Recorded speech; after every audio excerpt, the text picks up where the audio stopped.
আজ জন্মদিন তোমার। এই সংবিধান আমাদেরকে গত 53 বছরে কি দিয়েছে, আমি ওখান থেকে শুরু করব। এই সংবিধান গত 53 বছরে আমাদেরকে শেখ মুজিবের বাকশাল দিয়েছে। মাহমুদুর রহমান 1953 সালের 6 জুলাই বাংলাদেশের এক সম্ভ্রান্ত মুসলিম পরিবারে জন্মগ্রহণ করেন। তিনি বাংলাদেশের একজন প্রকৌশলী, ব্যবসায়ী, রাজনীতিক ও বিশিষ্ট সাংবাদিক হিসেবে পরিচিত। তার শিক্ষাজীবন শুরু হয় দেশের অভিজাত শিক্ষা প্রতিষ্ঠানে। পরে তিনি বাংলাদেশ প্রকৌশল বিশ্ববিদ্যালয় বুয়েট থেকে যান্ত্রিক প্রকৌশলে স্নাতক ডিগ্রি অর্জন করেন। প্রকৌশলী হিসেবে কর্মজীবন শুরু করলেও মাহমুদুর রহমান পরবর্তীতে ব্যবসা বাণিজ্যে যুক্ত হন এবং জ্বালানি ও খনিজ সম্পদের খাতে নিজেকে প্রতিষ্ঠিত করেন।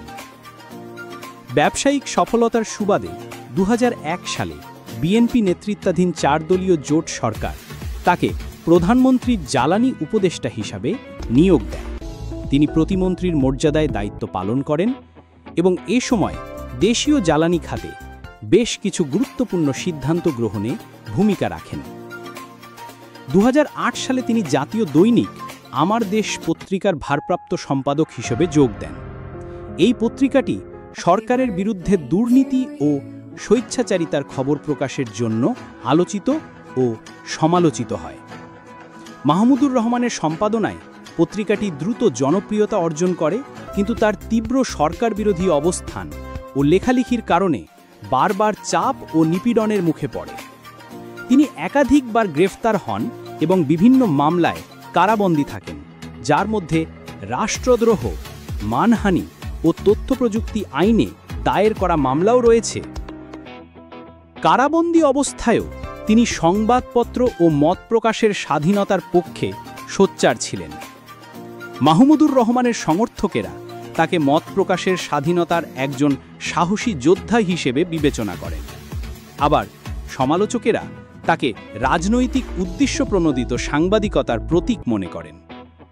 বাংলাদেশের সাংবাদিকতা ও রাজনীতিতে তিনি এক জটিল, বিতর্কিত ও আলোচিত চরিত্র। বঙ্গ নিউজ বিডিসি চ্যানেল পরিবারের পক্ষ থেকে এই কীর্তিমান মানুষের জন্মদিনে প্রাণ ঢালার শুভেচ্ছা ও গভীর ভালোবাসা জানাই। আপনি যদি মনে করেন আপনি পারবেন না, রাজনৈতিক দলকে আপনি শায়েস্তা করতে পারবেন না, তাদের সব ডিকটেশন শুনতে হবে আপনাকে, ইলেকশন দিয়ে চলে যান।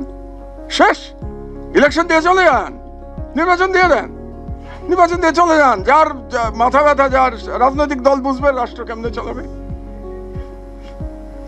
আর যদি আপনারা চান ঠিকমতো রাষ্ট্র চালাতে, সংস্কার করতে, সাহসের সাথে রাষ্ট্র চালান।